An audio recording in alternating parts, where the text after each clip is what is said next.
Bonjour tout le monde. Nous avons éprouvé des difficultés techniques à retransmettre nos deux dernières réunions les dimanches. J'ai fait quelques tests et je vais tenter de rediffuser en direct la dernière de ces prédications qui est intitulée Tenir ferme, 10e partie. Il va sans dire que ce ne sera pas la prédication telle qu'elle a été faite ce dimanche dernier, mais à partir de mes notes de sermon, je vais tenter de vous communiquer l'essentiel de ce qui avait été partagé. Alors, tenir ferme, 10e partie. Éphésiens 6,14 nous dit « Tenez donc ferme, ayez à vos reins la vérité pour ceinture, revêtez la cuirasse de la justice. » Éphésiens 6,15, le verset suivant nous dit « Mettez pour chaussure à vos pieds le zèle que donne l'évangile de paix. » Bien-aimés, la paix est une arme merveilleuse contre l'ennemi. Les souliers, les chaussures sont faites pour marcher, pour avancer, pour aller de l'avant. Les chaussures, l'idée des chaussures implique que nous sommes en mouvement, que nous voulons être en mouvement, que nous voulons avancer. Alors que nous tenons ferme, mais cela n'est pas une position stationnaire, c'est une position proactive, c'est une position engageante. Alors, ce sont les chaussures de la paix de Dieu que nous avons besoin de porter alors que nous avançons le royaume de Dieu. La semaine passée, nous avions parlé de l'anxiété, c'est-à-dire il y a 3 semaines. Nous avons parlé de l'anxiété dans nos vies et du coût de l'anxiété et des inquiétudes dans nos vies, dans notre marche avec le Seigneur. L'anxiété et les inquiétudes nous taxent, frères et sœurs. Elles nous taxent à bien des niveaux dans notre marche avec le Seigneur. Si nous nous laissons aller, et ne venons pas devant le Seigneur ponctuellement, intentionnellement, avec les choses qui nous accaparent pour les régler et pour se mettre, nous, en accord avec la parole et la vérité, eh bien, nous sommes taxés par ces inquiétudes. Elles prennent un pourcentage de notre vitalité, de notre motivation, de notre désir d'avancer. Elles nous alourdissent. Nous avions la semaine dernière commencé de parler de la prière également et d'amener, mais vraiment tous nos besoins au Seigneur et ce en tout temps dans un espace relationnel, un espace d'intimité avec le Seigneur, dans un contexte à 100% relationnel, ce qui est vraiment l'essence de la prière. Alléluia. Et ça ressemble à quoi la prière? Quel est le but, l'objectif de la prière? Est-ce que c'est une simple liste d'épicerie, un bon de commande à Amazon Prime? La prière, frères et sœurs, c'est simplement de communiquer avec le Père, communier avec lui. Communier nous parle d'une certaine intimité, n'est-ce pas? La prière, c'est simplement de communiquer avec le Père.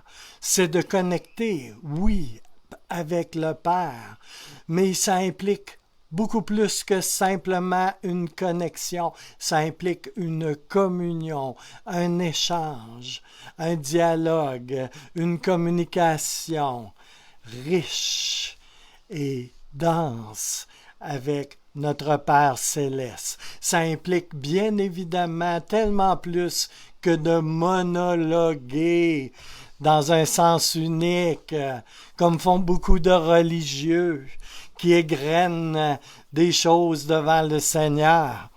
Oh, alléluia! Il y a tellement plus que la simple habitude, que la simple familiarité, tellement plus.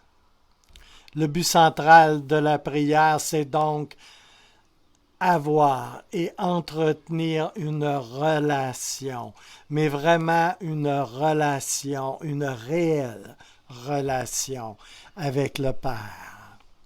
Et je dirais bien avec le Père, le Fils et le Saint-Esprit. Ça n'a non plus absolument rien à voir avec essayer de faire à Dieu ce que je veux qu'il fasse pour moi. Ça n'a rien à voir non plus avec faire une commande comme chez Amazon. Ça n'a rien à voir avec moi en train de constamment demander des choses. Demander et demander et demander et demander encore.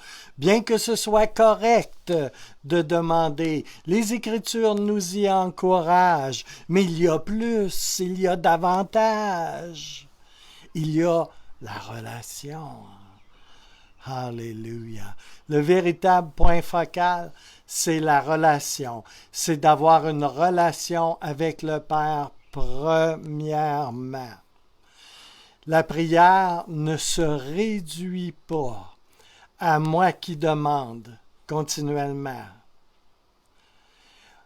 Et bien sûr, on peut et on doit aussi lui présenter nos besoins, je le répète, mais c'est quand même et surtout moi qui, à partir de cette relation, qui, à partir de cette interaction profondément relationnelle qui s'appelle prière, c'est moi qui va prioriser justement cette relation au Père. C'est moi en relation avec lui parce que je trouve que c'est important, que rien n'est plus important, parce que j'ai le goût de la présence du Père, j'ai le goût de lui parler, j'ai le goût d'être avec lui, j'ai le goût de l'entendre me parler, j'ai le goût de sentir, de goûter combien il est bon, sa présence, j'ai le goût de lui. Alléluia. Et par ailleurs, je pense que si la relation, justement, est réelle et vraie, je pense que l'interaction qu'on aime appeler prière va refléter très bien la vitalité et la qualité de cette communion que j'ai réellement avec lui. La prière, la façon qu'on prie, la façon qu'on interagit, est révélatrice de beaucoup de choses en vrai. Vous savez, en tant qu'aumônier, je vois des gens prier Allah, Yahvé, Bouddha, la déesse mère, le Créateur, les morts, Marie, une roche, un cristal, etc. J'en vois de toutes les sortes régulièrement. Et il en vient à moi de tous les horizons. Ils viennent me voir, et certains viennent me voir pour me demander de prier. Ce qui est toujours intéressant. Quand votre focus, je vous dis cela simplement pour vous dire, beaucoup de gens prient. Mais qui prie-t-il? Et comment prie-t-il? Quand votre focus est la relation avec le Père, ça devient facile d'aller vers lui, d'aller vers Papa. C'est tellement facile. Avec tout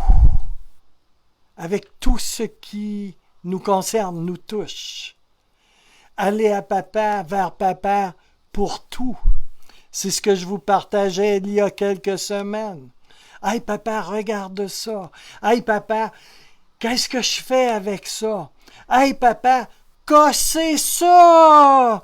Quand nous sommes vraiment focalisés sur lui, c'est vraiment facile d'aller le voir avec tout ce qui nous touche, avec tout ce qui gravite autour de nous, avec tout ce qui veut nous envelopper, d'aller le voir avec toute chose, pour toute chose, tout comme c'est facile de se réveiller de bon matin pour lui dire, les yeux encore collés, pour lui dire nos premiers mots. Bon matin, Seigneur. Alléluia. C'est simplement relation. Je suis en relation. Je suis en communion. Je suis en relation. Je ne suis pas en religion, mais bien en relation. C'est censé être très perso, très intime, et pas seulement que pour moi. Papa prend ça à cœur aussi, avec tout ce que cela implique. Cette semaine, mercredi, la réunion de prière, je parle pas celle de cette semaine, mais celle la précédente, c'était, bien que je n'étais pas seul à cette réunion, c'était moi et lui. Lui et moi. Pas parce que je suis animé d'une pensée égocentrique et individualiste, mais c'était selon l'esprit, selon ce que Dieu voulait pour cette soirée. Alors c'était lui et moi, et c'était moi et lui. Et c'était aussi juste la famille, toute la famille présente, en présentiel, avec papa. Et papa en présentiel, lui aussi, avec la famille. C'était nous et lui. Lui et nous. Rien de plus. Et qu'est-ce qu'il pourrait bien avoir de plus? Et c'était quand même tout. Et tout était là. Et rien ne manquait. C'était bien. Et c'était bon. Et en lui, nous avions absolument tout. Rien n'a été demandé. Nous avions tout. Nous n'avons pas pétitionné, nous avions tout. Et il y a eu beaucoup, évidemment, de remerciements, ce qui est parfaitement normal. Beaucoup, plusieurs merci. C'était parfait. C'était parfait parce qu'il était là avec nous et que nous étions là avec lui. Et qu'il y avait une conscience de cet état de fait. Papa aime follement être en famille avec nous, tous ensemble. Normal. Pour papa, vous savez, il est très famille. Et quand je dis il est très famille, là, je parle pas de mon oncle, ma tante, etc., etc. Je parle qu'il est très famille. Dans sa famille, avec sa famille, la famille de Dieu, les frères et les sœurs, nés de nouveau, en communion avec lui. Ça, c'est la famille, la vraie famille, celle qui va vivre ensemble dans l'éternité. Alléluia, alléluia. Ça, c'est la normalité dans le Seigneur. Est-ce votre normalité? Famille, la prière, ce n'est pas juste de demander des choses à Dieu. Ce n'est pas juste d'essayer d'obtenir que Dieu fasse quelque chose pour moi. Pour moi? Oui, pour moi. La prière, ce n'est pas moi qui essaye d'avoir des affaires de la part de Dieu, mais c'est bien de connecter et de communier, d'être en relation avec lui. Combien de fois allons-nous au Seigneur juste pour lui demander des choses, ceci ou cela, peu importe. Et la plupart du temps, c'est parce qu'en fait, on n'est pas capable de se les acheter pour X raisons. Parce que quand on peut se les acheter, eh bien, on va se les acheter, voyez-vous. Probablement, ça peut arriver qu'on ne soit pas capable de se les acheter parce qu'ils sont back-order. Quelle tragédie, bien-aimés! Combien de fois, sérieusement, combien de fois allons-nous au Seigneur juste parce que des situations et des circonstances nous poussent vers lui, parce que quelque chose ne fait pas notre affaire en fait? Si les seules fois que tu vas au Seigneur en prière, c'est parce que des circonstances ou des situations t'y poussent, alors ça veut dire clairement une chose. Christ, oui, Christ est ton Christ quand situation de crise. Christ est ton Christ en crise. Et quand il n'y a pas de crise, autrement reformulé, tu as besoin d'une crise pour avoir un Christ.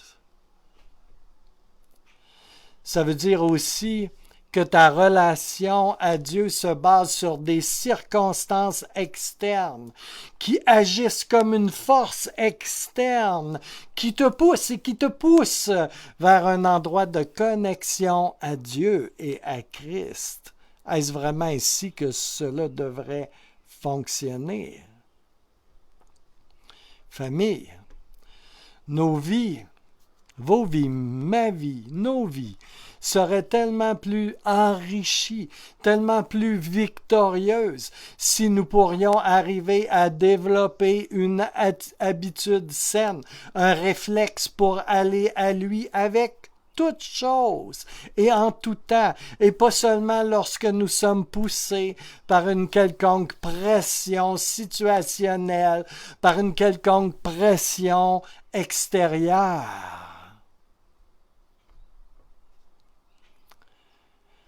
Mais plutôt, je vais à lui avec tout parce que j'ai le goût d'être en relation avec lui, et être en relation vraiment, mais vraiment. C'est ça que ça fait. Je partage tout avec lui, relation, et c'est le fun en plus. Est-ce que je vais voir mon épouse uniquement pour lui demander des choses? Qu'elle me fasse ceci, ou qu'elle me donne ceci, ou qu'elle cuisine cela. Nous avons une relation ensemble, quelque chose de personnel, d'intime, une relation.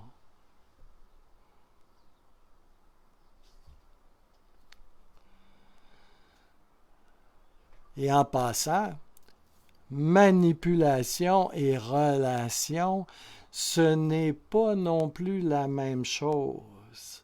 On peut opérer dans la manipulation ou opérer parce qu'on est en relation et qu'on aime ça.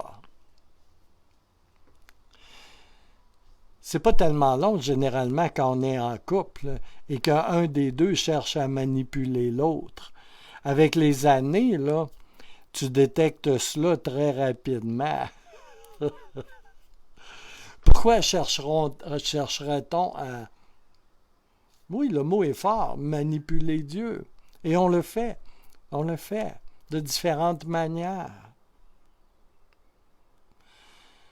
Alléluia. Mais être en relation avec lui, ça n'a rien à voir à chercher à lui tordre le bras, à le manipuler.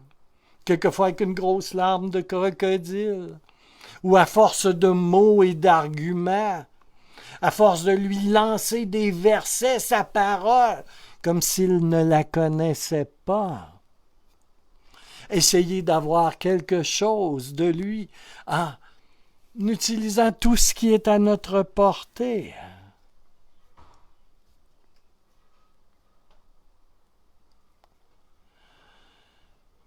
la deuxième partie de Philippiens 4, versets 6 à 7, que nous avions vu précédemment. La version dans la parole vivante nous dit « N'entretenez aucun souci ». Dans certaines versions, la plupart en anglais, on va pouvoir lire « N'entretenez aucune anxiété ». Alors, j'aime bien la version anglaise de certaines traductions. N'entretenez aucune anxiété. Je ne sais pas, ça a un petit quelque chose qui parle. En toute situation, exposez vos besoins et vos souhaits à Dieu. Entre parenthèses, oui, c'est correct. En les lui faisant connaître dans vos prières. Intercédez avec confiance et sérieux. Exposez vos requêtes avec précision, oui, sans oublier d'exprimer aussi votre reconnaissance. Dans mon texte, c'est en caractère gras. N'oubliez pas d'exprimer votre reconnaissance.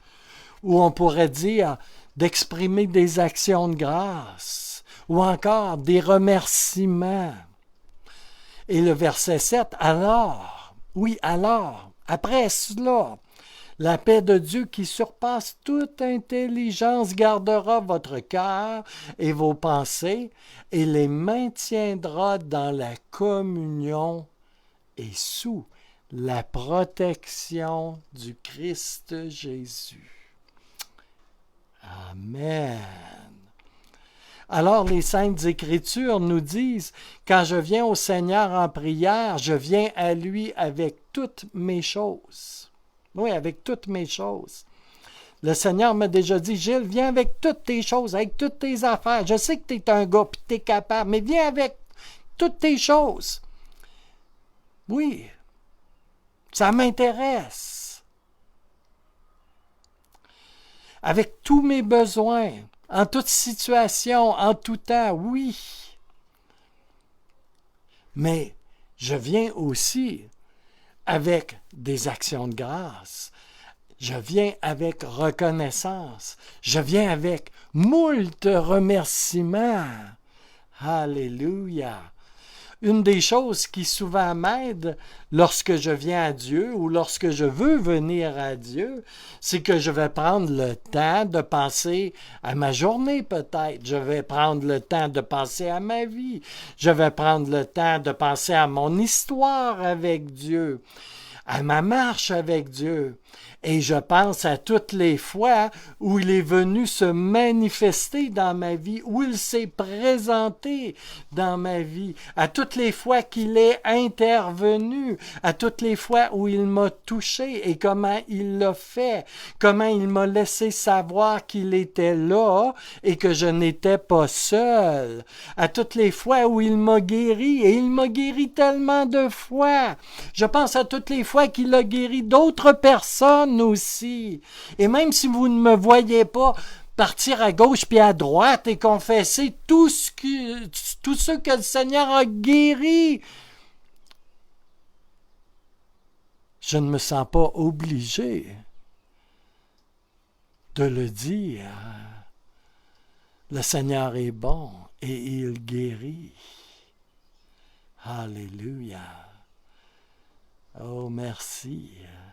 Merci Seigneur. Pas merci Gilles. Merci Seigneur. Oh, alléluia. C'est Jésus qui a besoin d'être élevé. Pas Gilles. Gilles n'a pas besoin d'être élevé. Je m'assume, c'est correct. Le Seigneur a besoin d'être élevé. Non pas qu'il a besoin, ce besoin-là en lui, mais il est digne de recevoir toute la gloire, tout l'honneur. Il est digne d'être élevé. J'aimais bien ces premiers pentecôtistes du début du réveil, qui, quand le Seigneur, dans sa puissance commençait à agir et à toucher, savez-vous ce qu'ils faisaient? Je vous l'ai partagé plusieurs fois. Ils allaient se cacher. Ils ne voulaient pas être directement associés. Alléluia. Parce qu'ils voulaient que la gloire aille à Dieu. Ils ne voulaient pas que leur binette soit au premier plan, mais ils voulaient que Dieu soit au premier plan et que tout aille à lui. Alléluia. C'était qu'il n'était pas nécessaire qu'il soit là au premier plan, voyez-vous? Parce que Dieu, dans sa bonté, agissait, touchait, guérissait, délivrait, manifestait sa cabote, manifestait sa puissance. Alléluia.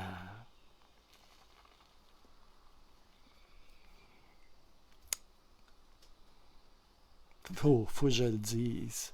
Il y en a, on les voit tellement. Oh. Et je vais vous dire, bien souvent, on ne voit qu'eux. Et c'est eux qu'on entend. Je vais fermer la parenthèse. Alléluia. Je pense au Seigneur à toutes les fois qu'il m'a donné sa paix en plein milieu d'une tempête. Et où, ce faisant, il établissait dans mon esprit et ma pensée la victoire de Christ. Un esprit victorieux, en pleine bataille, qui venait s'établir en moi, et un esprit de reconnaissance et d'action de grâce. Shabba, Shabba Baba, Ulia Tiliando Kuropaka Chatalande. Alléluia. Quand je fais cela, je commence à établir dans mon esprit un esprit de victoire, un esprit victorieux. Je commence à attirer en moi, je commence à amener en moi un esprit et un cœur reconnaissant qui transpire de partout la victoire de Christ à travers toutes les cellules de mon être et tous les pores de ma peau. Alléluia. Et le méchant, et l'anxiété, et tout ce qui n'est pas bon, et les inquiétudes, et les craintes, et le poison de tous les mensonges, et de tous les scénarios toxiques, et de toutes les relations toxiques tant qu'à y être, et toutes les incrédulités, toutes ces choses qui ne sentent pas bon, qui ne goûtent pas bon, qui ne sont pas bonnes, sont expulsées de mon être. Et la douche vient de sa joie, de sa paix, de sa justice, de son onction. Elle vient et me lave d'une eau fraîche. Elle me revitalise tant en surface qu'en profondeur. Alléluia. Et au lieu de sentir mauvais, je commence à sentir la brise du printemps. Et je commence à sentir comme une odeur de fruits frais. Je commence à humer l'odeur du ciel au lieu de l'odeur du soufre de l'enfer, au lieu de l'odeur de bien des égouts terrestres, de cette odeur, de toute cette activité humaine qui est séparée de Dieu.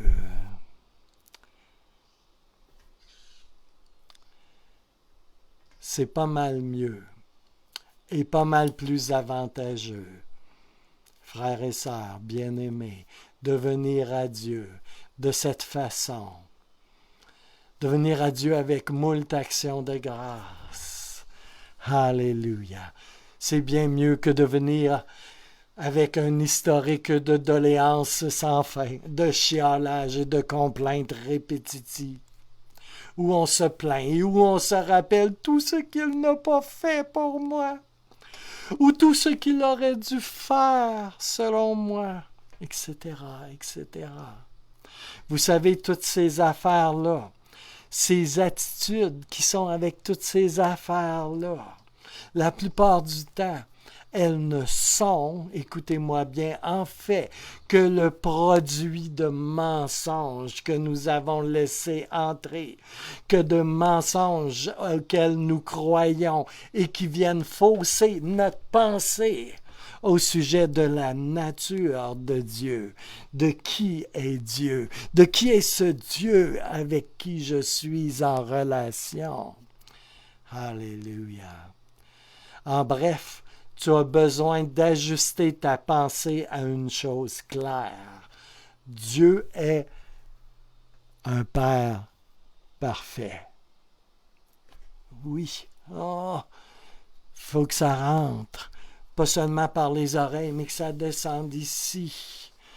Tu as besoin d'ajuster ta pensée, bien-aimé. Famille, vous avez besoin d'ajuster votre pensée à quelque chose de très clair. Dieu est un Père parfait. Laissez descendre cela.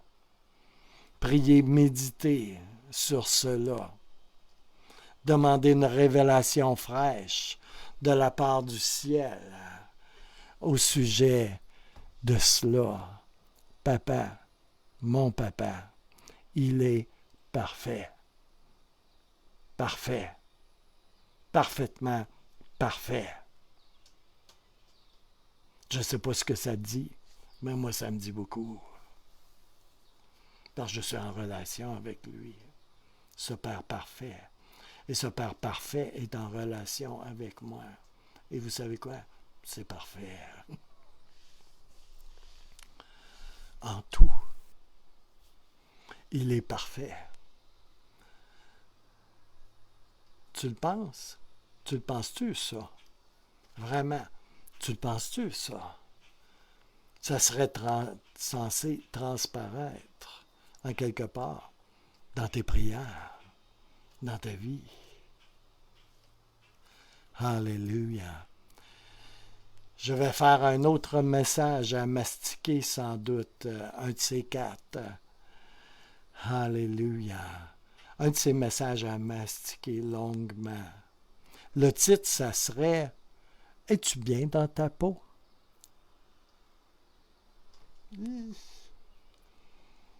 C'est lui qui t'a mis dans cette peau.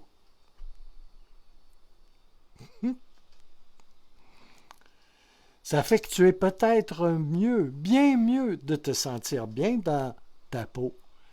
Ta peau qui est la peau qu'il t'a donnée. C'est lui qui t'y a mis dedans. Ton Père parfait. Oh, ça s'applique à tellement de choses. On peut avoir plein de plaisir là-dedans. Vous pouvez dire « ouch » ou « presse-toi pas, pasteur, pour le faire, ce message sur « t'es bien dans ta peau ». Mais revenons à notre sujet. Oui, il est le Père parfait. Moi, j'ai un bon Père terrestre, voyez-vous. Selon les normes terrestres, il est excellent même. J'ai vraiment peu de choses que je peux lui reprocher. Mais mon Père céleste, lui, il n'est pas juste bon, selon les normes terrestres. Il n'est pas juste bon tout court. Il est bien au-delà de toutes les normes terrestres et autres. Mais il est plus que bon en vérité. Il est parfait. Oui, parfait. Et je ne me fatigue pas de le dire. Il est parfait, parfaitement. Et c'est pourquoi toutes bonnes choses, par ailleurs, viennent de lui, et non d'ailleurs. Et c'est parfait ainsi. Ouch! Aïe aïe! Ou amen, c'est selon.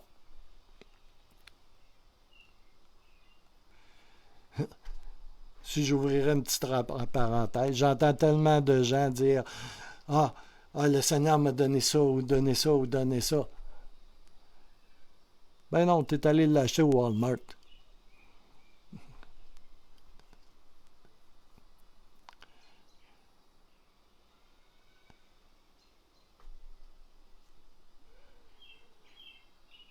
Il y a une confusion qui existe et je n'ai pas le temps de rentrer dans toutes ces choses.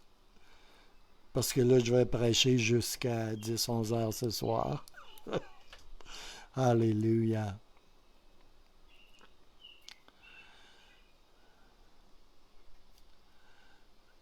Et je vais dire quelque chose de très important. Là, maintenant. Il est un Père parfait. Et je vais te dire quelque chose que tu dois entendre. Et pas qu'avec tes oreilles, évidemment. Il ne retient rien de toi. Il ne retient rien de toi. Il ne retient rien de toi. Pour X raisons. Ôte-toi ça de la tête. Ôte-toi ça de la tête dans le nom de Jésus. Ça, c'est la vieille ruse de Satan, voyez-vous. Celle qu'il avait utilisée avec Ève et qu'elle a cru, Ève, dans le jardin. Ce mensonge éhonté qu'il, en parlant de Dieu, retient quelque chose d'elle et d'Adam.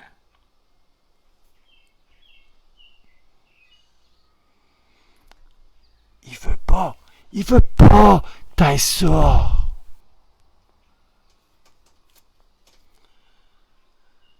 Ô mort, ta langue fourchue, la couleuvre de l'enfer.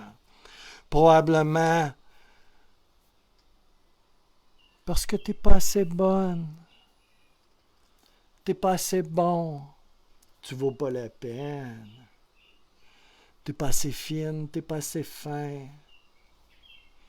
Comme si ça reposait là-dessus.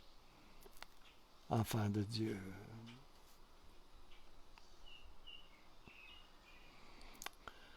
Alléluia. Tout repose sur Christ. Tout repose sur la croix. Tout repose sur sa résurrection. Alléluia. Et sur celui qui t'a fait naître de nouveau.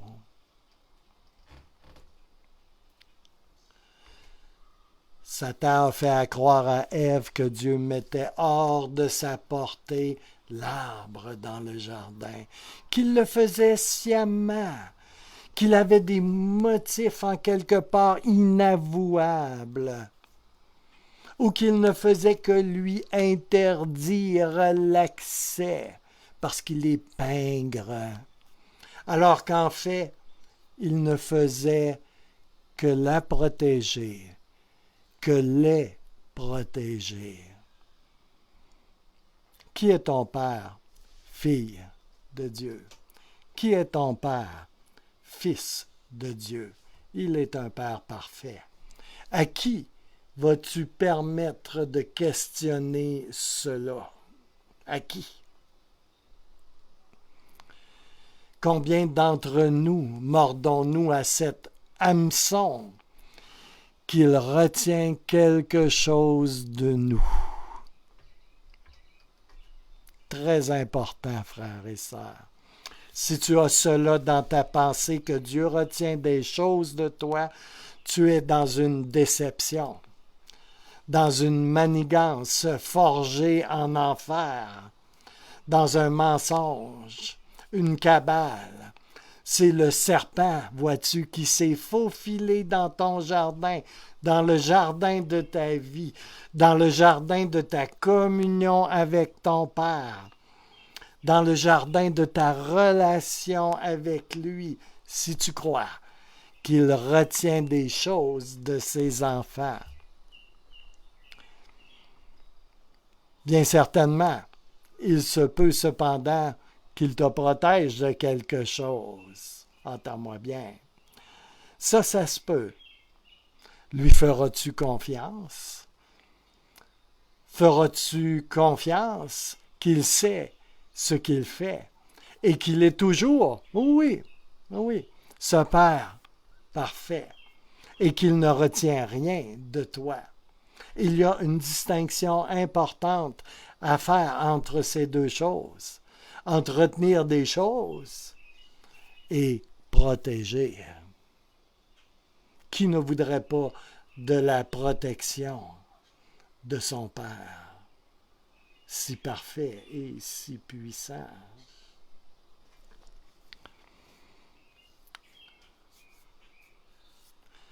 Aussi, ce qu'il faut faire quant à la prière, frères et sœurs, c'est de ne pas oublier de le remercier, de lui donner des actions de grâce, d'être reconnaissant, toujours et beaucoup, de lui rendre grâce, d'être reconnaissant du fond de son cœur.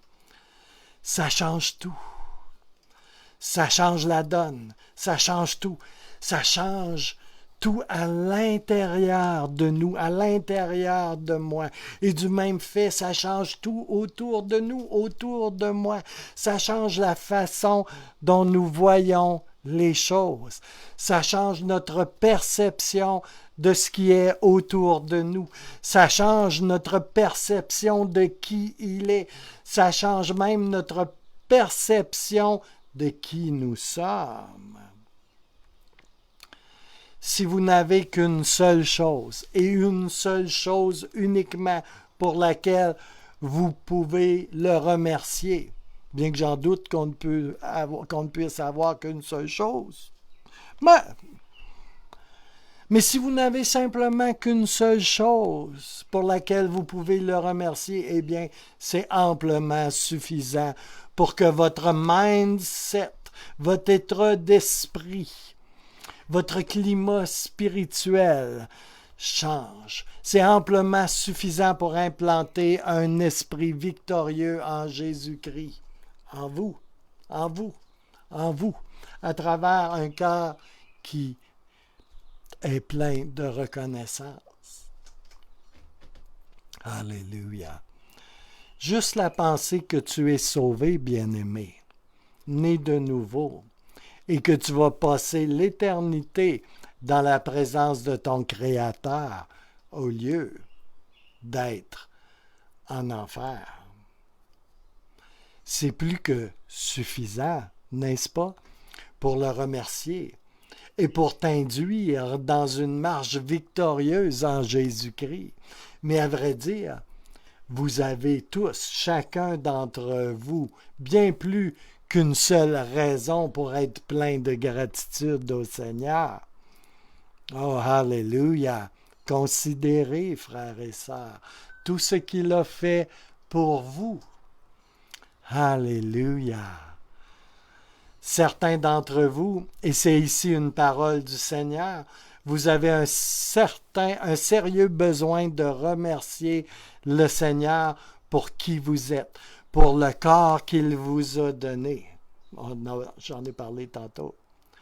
Vous avez un sérieux besoin de remercier le Seigneur pour qui vous êtes, pour le corps qu'il vous a donné. M'entendez-vous bien? Pour tout ce qu'il a placé dans votre vie, pour vos frères, pour vos sœurs, pour cette Église. Et vous avez besoin de commencer à rendre grâce pour elle, cette Église, cette assemblée. Certains d'entre vous avez un sérieux besoin de commencer à l'honorer, cette assemblée, les membres de ce corps, cette Église, le corps de Christ. Plusieurs d'entre vous, vous avez besoin de commencer à discerner ce qu'il en est du corps de Christ. Alléluia. Cette maison qui est la maison du Seigneur, qui est le corps du Seigneur. Et je vous le dis très sérieusement, que si vous commenciez réellement à discerner ce corps et cette maison, vous commenceriez à discerner un peu mieux. Oui, sérieusement, vous commenceriez, à mesure que vous discerniez davantage le corps de Christ, vous commenceriez à discerner un peu mieux ce temple qui est à l'intérieur de vous et l'état réel de celui-ci. Un manque de vision, un manque de révélation, un manque de discernement Est-ce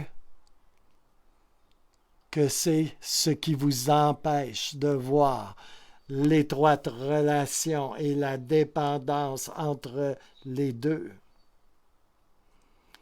entre le corps de Christ et ce temple qui est à l'intérieur de vous? Est-ce que vous avez de la difficulté de voir l'étroite relation et la dépendance qu'il y a entre toi et tes frères et tes sœurs, entre la maison du dedans, de l'intérieur, et la maison de Dieu, qui est l'Église locale, l'Assemblée du Dieu vivant, le corps de Christ, l'Assemblée des saints, de ceux qui sont mis à part pour servir le Seigneur. Et ce que je vous dis ici, c'est vraiment une parole du Seigneur. Je suis toujours dans Éphésiens 6,15, bien-aimés. Et les chaussures données de Dieu, qui sont la paix de l'Évangile, pourvues par elle, données de Dieu pour l'avancement de son royaume. Je suis toujours là-dedans.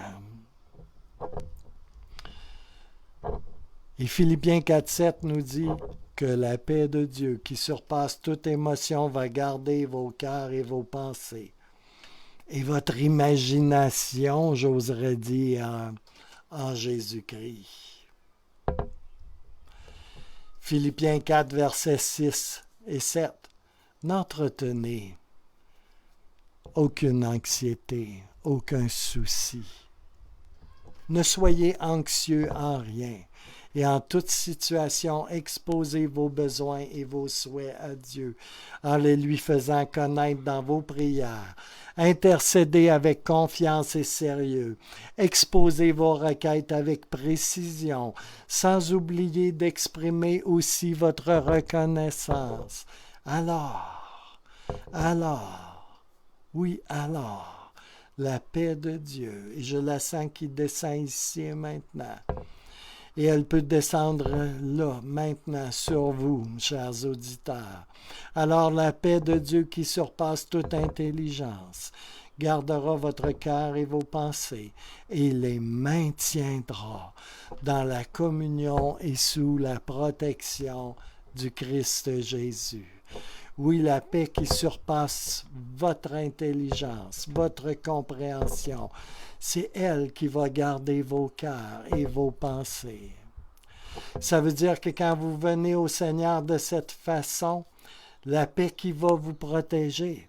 Oui, la paix qui va vous protéger, la paix qui va vous garder, la paix qui va couvrir vos cœurs, la paix qui va couvrir votre esprit, la paix qui va habiller, recouvrir vos pieds, qui va couvrir vos pas quand vous allez au combat, est une paix qui n'est pas ébranlable d'aucune façon, qui surpasse l'intelligence. C'est une paix qui surpasse toute compréhension naturelle et qui surpasse toute analyse naturelle. Et vous savez quoi? Cette paix surpasse tout ce que quiconque peut te dire, frères et sœurs. Et tous les blabla ne te concernent même plus, ne te concernent même pas.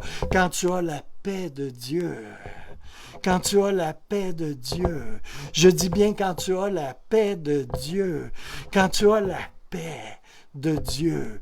Je ne parle pas ici de la fausse paix d'une conscience brûlée et engourdie par le péché, le monde et la chair débridée.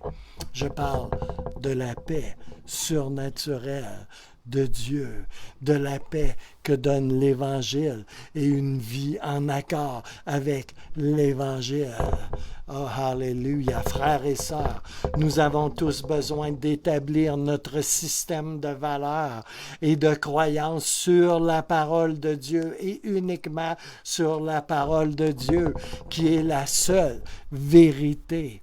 La parole dit ceci, Dieu dit ceci, c'est ce qui est vrai. Le reste n'est qu'opinion humaine. La réalité Et plusieurs d'entre vous, vous avez besoin d'entendre cela. La réalité est que lorsque tu écoutes les opinions des hommes, tu écoutes et tu accueilles. Oui, tu reçois et tu accueilles dans ta vie la projection de leur peur, la projection de leur incrédulité à travers de leur bouche. Tu accueilles dans ta vie la projection de leurs intérêts et de leur vie, de leur vue, et pas celle de Dieu, et pas celle de la parole de Dieu. Ça ne te fait rien. Ça ne te fait rien de laisser ton sol être ensemencé de n'importe quoi. De semences qui ne participent même pas du royaume de Dieu, qui ne participent même pas de la vérité. Ça ne te fait rien. Aussi que ça te fait quelque chose. Peut-être laisses-tu faire. Pour toutes sortes de raisons, par crainte de l'homme. Parce que les choses ne sont peut-être pas séparées comme elles devraient. Oui, j'aime les pécheurs, mais je ne m'aligne pas sur ce qu'ils disent, sur ce qu'ils font ou ce qu'ils pensent. Et je les aime de l'amour de Dieu.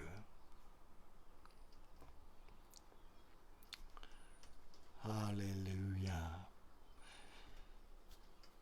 Quand vous accueillez les opinions des hommes, bien-aimés, vous invitez dans vos vies bien des choses qui ne sont que des projections de leur rébellion et de leur séparation et de leur résistance à Dieu, avec tout ce que cela comporte de déviance, de peur, d'incrédulité, de soucis, d'inquiétude, avec tout ce qu'ils portent en eux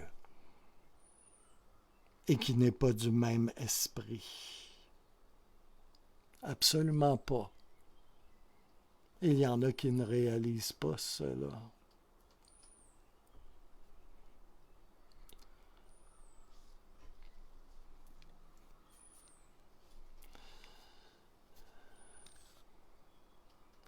Mais quand tu viens au Seigneur avec ce que la parole déclare, et avec toutes tes affaires, je reviens,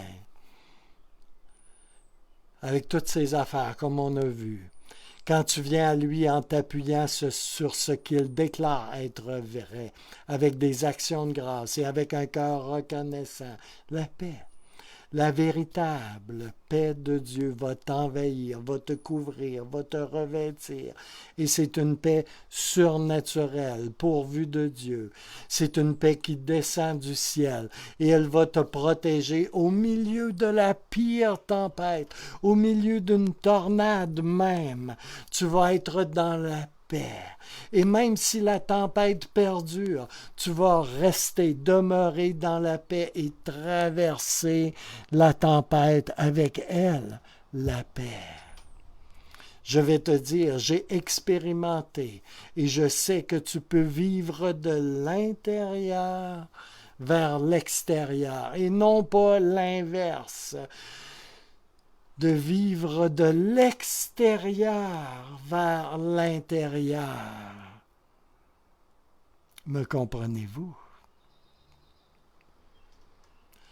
Je sais que je sais, et je l'ai expérimenté bien plus d'une fois, que tu peux vivre de l'intérieur vers l'extérieur.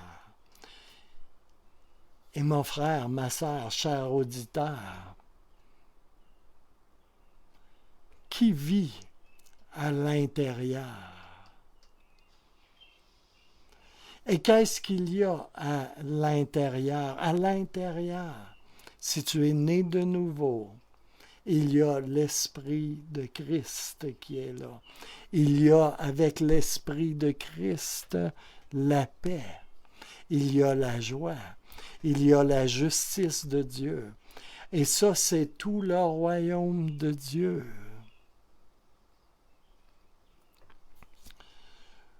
Mon monde intérieur, voyez-vous, connecte avec Dieu. Il est en relation avec Dieu. Il est en intimité avec Dieu. Et il y a ici, en plein centre de ce monde intérieur, un trône. Et je vais vous dire une chose. Pour ma part, ce n'est pas le gros bébé babouneux du moi et de mon ego qui est assis sur ce trône, qui est au-dessus de ce trône. C'est Christ, le roi des rois, qui règne là et qui est assis là, sur ce trône. Alléluia. Et ça ne veut pas dire que j'ai des combats, mais ça veut dire que je ne me laisse pas aller. Ça veut dire que je suis victorieux. Ça veut dire que je sais que mon Père est parfait. Ça veut dire que je sais avec qui je suis en communion. Alléluia. Et ça veut dire que je sais que l'esprit en moi irrite bien souvent d'autres esprits en dehors de moi. Et ça, je le sais. Oh, alléluia. Et je ne le sais pas pour faire des compromis. Alléluia. Pour finir et conclure, je vais vous demander une chose. Bien-aimés frères et sœurs, famille, que peut faire l'ennemi avec quelqu'un qu'il ne peut pas influencer? Que peut faire l'ennemi avec quelqu'un sur lequel il ne peut pas souffler avec succès la peur, l'incrédulité, la culpabilité, les accusations? Que peut-il bien faire? Il a beau tirer toutes ses flèches, elles vont se perdre. Oh, alléluia. Que dit la parole? Si il ne peut rien faire de cela, il ne lui reste qu'une chose à faire. S'il ne peut trouver rien en toi, il ne lui reste qu'une chose à faire: se carapater, disparaître, fuir. Jacques 4,7 nous dit bien: soumettez-vous à Dieu. Premièrement, soumets-toi à Dieu. Soumets-toi à Dieu, mets-toi en accord avec Dieu. Mets-toi en relation avec Dieu et agis en conséquence. Soumets-toi à Dieu. Humilie-toi, soumets-toi à Dieu. Repens-toi, soumets-toi à Dieu. Alléluia. Premièrement.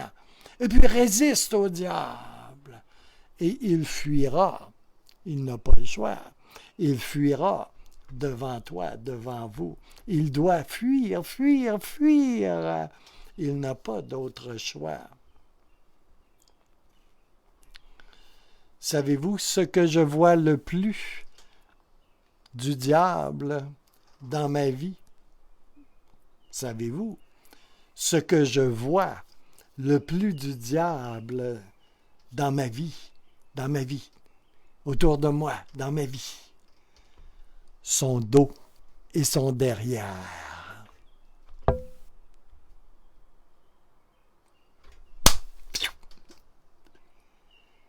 Je vois son dos et son derrière. Et je ne suis préoccupé que d'une chose: ce que le Père fait. Et je ne suis préoccupé que par ce qu'il dit. Le reste, je prie que vous puissiez expérimenter la paix de Dieu. Je prie que des semences de révélation puissent grandir dans vos vies. Je prie que vous puissiez héberger tout ce qui vient dans votre vie, dans votre cœur et qui vient du ciel.